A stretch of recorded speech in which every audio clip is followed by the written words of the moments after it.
अरे यार स्पॉट पे और कैसे आदमी तुमने ट्रेन करके रखे साला दलीदर वाला काम कर रहे हैं। अरे तुम स्पॉट पे आओगे तो मालूम पड़ेगा ना। या अभी वीडियो निकाली ना बैल क्या मालूम नहीं पीके की क्या है साला। दलिंदर साला पूरा मैल हाथ से उठा रहा है पब्लिक के साथ। ठीक है यहाँ पे चलो ठीक है। हाँ तो कर देना था आपको माल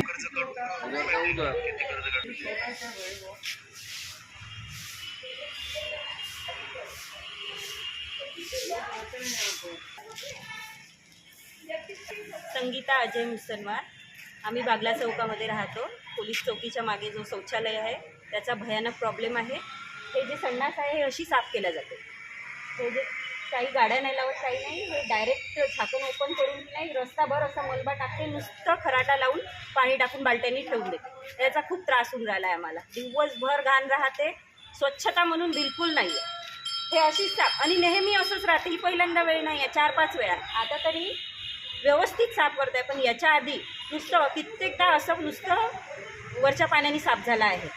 कारण याची स्वच्छता बिलकुलच नाही आहे। गाडी येते पण उभी राहून चालली जाते। 8-15 दिवसांनी एकदा ती मलबा उचलून नेते, बाकी दिवस नुसतं 15 मिनटं उभी राहते आणि गाडी जाते। याची तक्रार आम्ही केली आहे नगरपालिकामध्ये, पण त्यांनी प्रॉब्लेम काय सांगितलं आहे, लेडीज तिथे येऊन पॅड वगैरे टाकते त्याच्यामुळे ते चोकअप होते। पण हा त्यांचा पर्सनली त्यांचा प्रश्न आहे।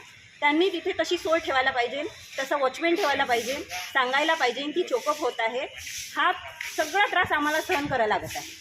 इथे पाहून राहिले आहे तुम्ही, अगदी घाण रस्त्यावर घरासमोर आली आहे। अगदी आमच्या इथे आमची रहदारी आहे, म्हणजे असं नाही का हा सुनसान रस्ता आहे। इथे आमची ये जा आहे, गाड्या उभ्या राहते इथून घरातून इथे। किती दुष्परिणाम आहे याचे, किती आमच्या आरोग्यावर परिणाम आहे। आम्हाला खिडक्या दारं लावून राहावं लागते, कारण इतके डास झाले आहे।